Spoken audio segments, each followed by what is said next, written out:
नमस्कार। फिर से एक बार आपके साथ हाजिर हूँ झारखंड की धरती से। जब मैं निकल रहा था या गोड्डा की तरफ निकल रहा था तो मुझे ये रास्ता दिखा। आप ये सामने रास्ता देखिएगा, वहाँ पे क्रेन चल रही है और ये रास्ता बहुत दूर तक जाता है। जब मैंने यहाँ पे लोगों से पता करने की कोशिश की, लोगों से बात की, तो मुझे लगा ये किसी गांव में जाती होगी सड़क। लेकिन जब मैंने यहाँ पे लोगों से बात की तो ये गांव के लिए सड़क नहीं बनाई गई है।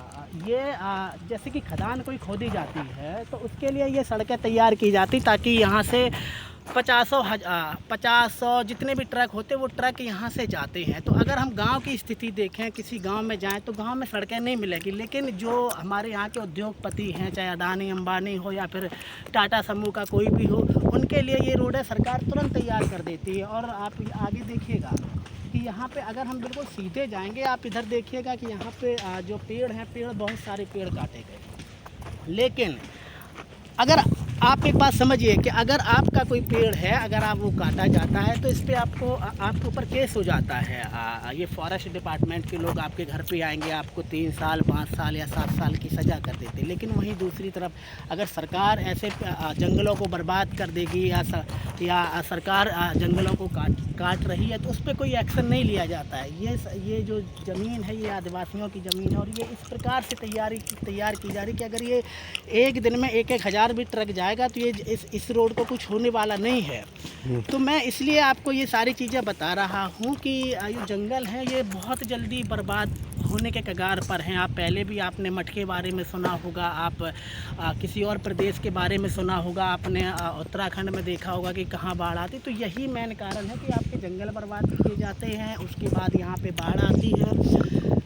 तो आप अपनी राय ज़रूर दीजिएगा। अगर आपको झारखंड कुछ और अगर आपको लगता है कि हम कहीं और जाएं तो वहाँ पे भी आप मुझे बताइएगा।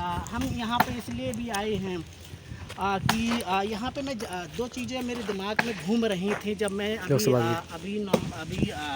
दिसंबर और जनवरी की जब मैंने न्यूज़ सर्च की गूगल पे जा कर के कि लोग गाँव के जो आदिवासी हैं वो माओवादी क्यों बनते हैं। तो इसलिए मैं यहाँ पे रिसर्च कर रहा हूँ, यहाँ पे जानने की कोशिश कर रहा हूँ कि वाकई में रियलिटी क्या है। तो हो सकता है ये मुझे लग रहा है, ये मेरे खुद के विचार हैं, हो सकता है मैं गलत भी हूँ। तो यहाँ पे ये लग रहा है कि हो सकता है कि इन जंगलों को बचाने के लिए वो खड़े हो जाते हों सरकार के विरोध में, या फिर जो सरकार के जो नीचे कानून उनके विरोध में और उनको माओवादी घोषित कर दिया जाता हो। तो अगर मैं 2-4 लोग हैं, मैं इनसे एक बार और बात करने की कोशिश करूँगा। अगर ये लोग बात करना चाहें तो कर सकते हैं।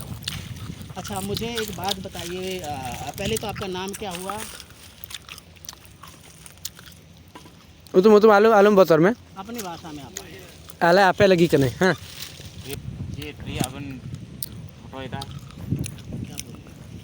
आले आपे लगी कमाई कने सरकार नवा जमीन आपे रिया कना आ सरकार नवा सड़क बिना था आपे चे हो सुविधा आम दाम ओना को ओना लगी पहले तुम कुली का डाले में थोड़ा इससे आलू रोड आलू फेंको जाते हैं फोटो करते तो आले उतरे सिले दा चिकाया आले आपे बातर चिदा लगी बातर करम उनकान चाहो बाहिवा।